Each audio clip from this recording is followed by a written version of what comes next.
UniFi Protect's lineup just keeps getting bigger and bigger, and with Ubiquiti's announcement earlier, we introduced ourselves to the new AI speaker. So we had the AI horn previously, but let's take a look at the indoor version and what it can actually do. And there are actually a few features in there that might surprise you. So let's take a look. So inside the box, we're greeted with a case for the speaker itself. We have the template, as we've come to expect in all UniFi devices, and we have the main speaker itself. So this is something that can actually be mounted in wall. It doesn't necessarily need to be flush mounted. We also have a bracket in here as well, which we'll take a look at what that does. And then we have the screws. And I think that's pretty much it that comes inside the box. Now you have some additional active monitoring with your UniFi Protect setup. So you can actually trigger things to happen as you see fit. So if you see emotion in the area, you can get this to play a sound, or if you're using the new air quality sensor and you sense vape, again, you can get it to play some audio. And again, we'll look at these scenarios a little bit later in this video. But physically looking at something like this, it requires an 85mm cutout if you want it to sit flush against the wall or ceiling, and it can sit right there. And the way that works is there's a little clip on this side just here. We can turn this and you can see that then locks the device in. It's powered by a single PoE++ port on the back, which takes up to 33 watts worth of power. So no Wi-Fi, no battery, just wired only connection. So you don't really need to worry about batteries or losing Wi-Fi connectivity. We have a full 3-inch driver on the front, a mono output, and it has a 90-degree asymmetry coverage pattern. And for those of you that want to know in terms of sound, it can do up to 100 decibels, which is fairly loud. So if you think of 100 decibels, that's roughly the sound of a lawnmower or a nearby motorcycle in an indoor space. So you're definitely going to hear it. Along with that, we have the bracket that you can wall mount if you want. So if it's not something you want to flex mount, you can just use this to mount it against the wall, and this just clips into place. So that is an option too. Once you've got it mounted, it's then finished with a very nice faceplate cover, which is magnetic. So you can feel that as soon as I put that in, that magnet takes it in and locks it into place. And again, I'll show you one more time on the side. So if I hold it just like this, you'll see that just locks straight into place. So let's not delay anything. Let's get this powered up via PoE++. And we're going to pop that straight in there. We have just one final thing to mention, I guess. We have these little clips at the bottom just here. So we can pull that out so we can feed the cable through if you want. And we have one at the top should you want to route the cable this way. We have the white light appearing just on the front just here. And let's take a look inside UniFi Protect and see how to get it adopted. So it can be adopted via the mobile app. It did pop up saying a new speaker has been detected. So if you want to take a look just there, you'll see that it does say AI speaker that has been detected. So you can do that, but we're going to just adopt it just here. So we have adopt, and that device has been brought in. So we'll just give that a few moments to get updated, and let's take a look at what it can do. Let's start by taking a look at some of the settings within the AI speaker itself. So we have the Talkback functionality just here, which if I press talk, testing, 1, 2. I'm hoping that comes through on the microphone, but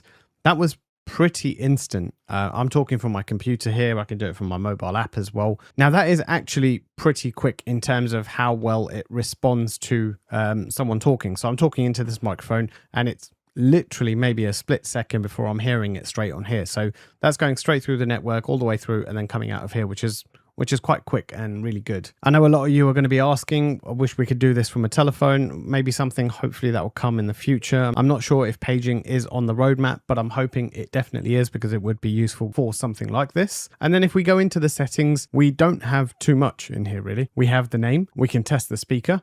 We have some tags, so we can create tags and we can pair a camera with this as well. So this is at about 67%.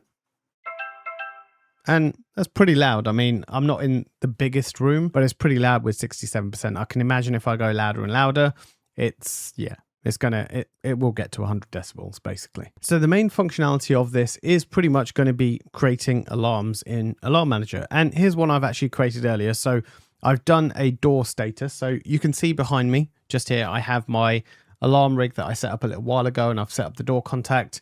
And I've got it to play a custom message that the front door is opened. So if I go across to this. Front door opened.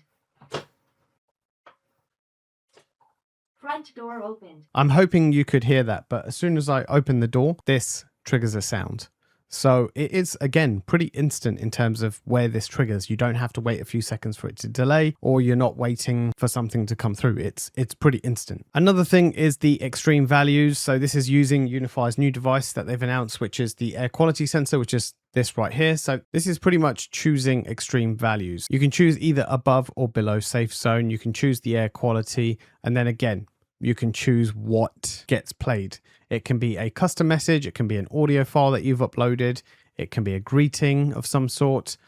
So maybe for this example right here, I could go back to the AI speaker and say hello, for example, if someone walks in. So let me just change that to the close value again. Click save. Hello. Hello. Again, I'm hoping you can see how instant that is. But back to the extreme values, we can choose this, and then we can choose the quality sensor. And again, we can get it to play a custom message, a greeting again, as I showed you, or an audio file. So if we go to custom message, we choose the audio speaker again, and then we can write the message. So just to make this trigger, set the safe zone of the CO2 to 5,000 ppm. We're going to apply that quickly, and then we're going to come back and we're going to add another safe zone, and we're going to make this all the way down to here. So if I click apply and we give that a few moments, you'll see obviously this will probably change color as well. It's a bit of a yellow color at the moment. And then when we go back to the alarm, so hopefully you just heard that just there, that actually messaged and said the air quality extreme value as we've triggered. So the only thing I would say with this, which would be quite useful, is the ability to choose the extreme value that you want to trigger on. So at the moment, it's just, this is the air quality sensor. This is what's going to get triggered. So if any of them trigger at all, you get alerted. What would be good is if we had a bit more granularity and you could choose which one. Now, some of you might say, yes, go back to the air quality sensor and only set the ones that you want. But sometimes you do want them set for all of them, or you may not want to be alerted, or you may want to be alerted in a different way. And then the last one, which some of you probably might want to know about, is, well, it can work as a doorbell chime. So if we go to objects, it's a bit of a big indoor speaker for it to be a chime, but it can do it. So if you ring the front doorbell, you can get this to play a audio file on the AI speaker, and we can choose whichever one we want. So we can test this one. And there we go, that can work as a chime. The other thing which would have been quite good to actually have within this is to have different volumes that you can set for different triggers. Now, perhaps, for example, when you're going out in the evening and if you're using this as a deterrent, you probably want to leave it at 100%. Whereas during the day, you might not want this to be as loud. You might not need it to be as loud either if you're in the same area. It would be really good within this to be able to adjust the volume. Now, there isn't really too much more that you can show on this, but the use cases are there. I mean, there's so many different things that you can do, whether you're at home, whether you're in a retail or commercial space or an office. There's so much that you can do with this, from smoke alarm announcements to gateway driveway arrivals, loitering deterrents, restricted warning areas. There's so much that you can do with this, which just makes life simple when you set this up with Alarm Manager. In terms of the price, it's not something I have covered yet, is $199 for this device. And for UniFi Protect, if you need that audio, it kind of seems like the next step. You do have the AI triggers as well if you want to do that with the Alarm Manager. I showed you just a couple of activities and sensors, but you can do anything. You can do objects, you can do AI, you can do ID. It's entirely up to you what you wish to make the triggers with. And for those of you that are probably asking, you do have the webhook trigger that you can use at the start as well. So if there is a webhook that's happened, it can then trigger and then move on and play a sound with this. Links to this are down in the description below as always. If you have any other further questions, let me know. For now, this is InsideWire, and I'll see you in the next one.